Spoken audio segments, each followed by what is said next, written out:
Just happy to be here. It's a great ballpark, tremendous baseball environment, and from what we've seen in a short period of time, it's a great fan base with very kind people that love their Razorbacks. So we're happy to be here. Alex Sawyer, go ahead and start us off.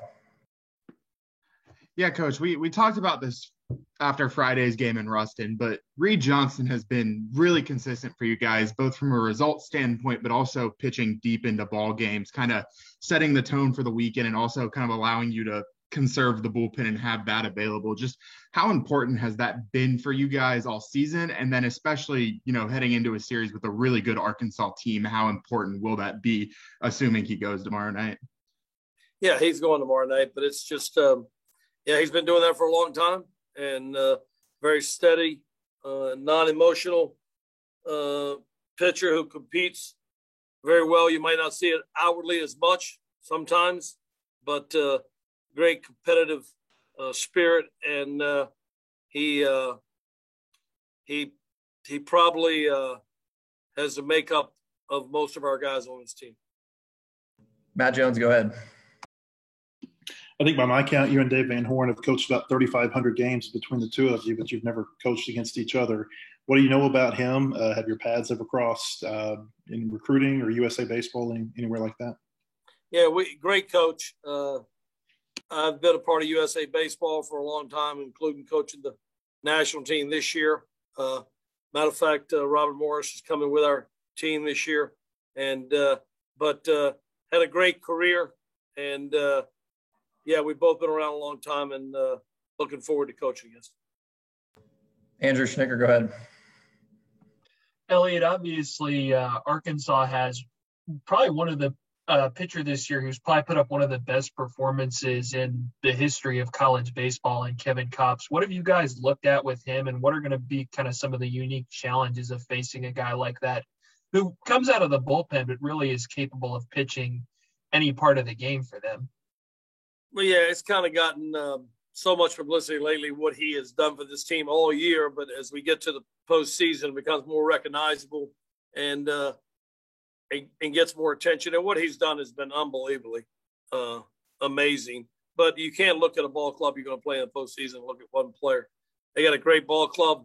They got a lot of good pitchers. And this isn't just going to be against Kevin Kopps. This is going to be against a great Arkansas team. And but yeah, he's one of many good players on his team.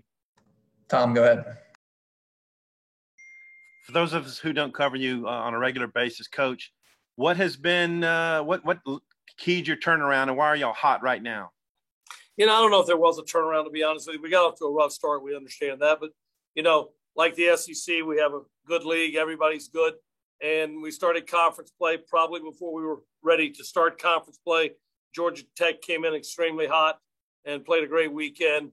And then we had a good series against Miami, but they got the best of us. And Louisville was just hot as fire when they came to Raleigh. And we started really playing good against Louisville and have played good ever since. And it's just wasn't quite ready to open the season. But what our guys have done since then, after a 1-8 start with 3 home series, has been such a remarkable thing for me to witness. And I've been here a long time and seen a lot of games, and what this team has done has truly been amazing to me.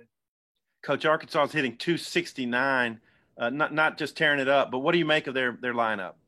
Oh, it's a good lineup, very good lineup. We've been watching film ever since it was determined we were going to play Arkansas, and they got a good lineup all the way through.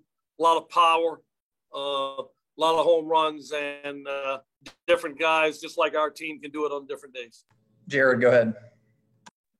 Elliot, this is very much off topic, but 9 years ago, you guys essentially adopted a kid, brought him into your dugout, and you went to a super regional. That same kid is now a student manager for your team.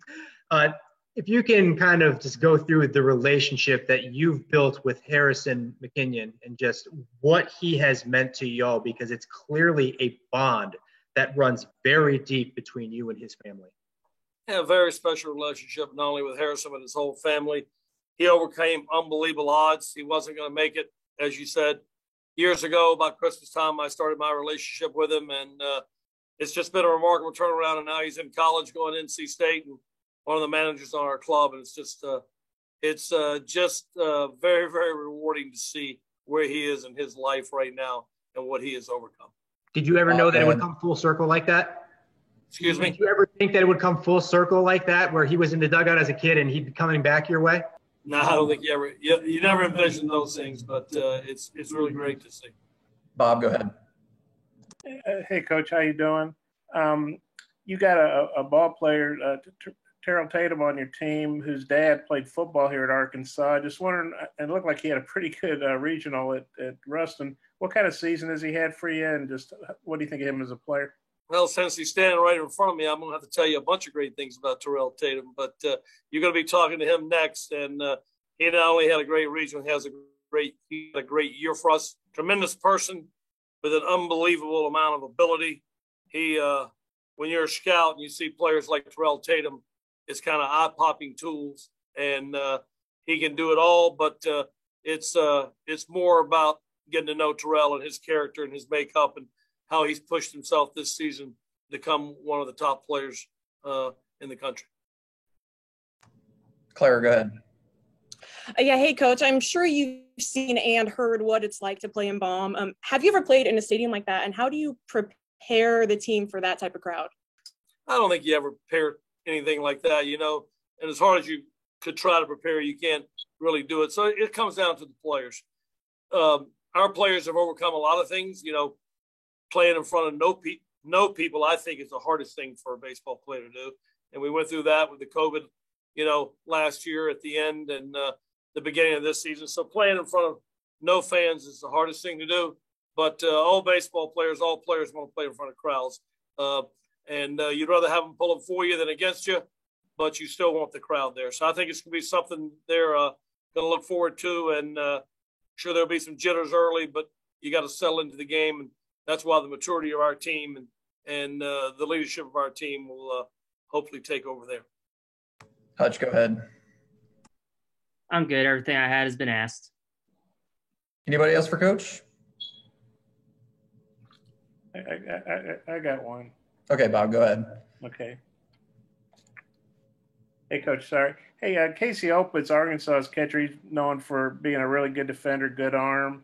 He's played on Team USA before, and I know you guys steal a lot of bases. What are you seeing from him on the scouting report, and maybe his abilities behind the plate?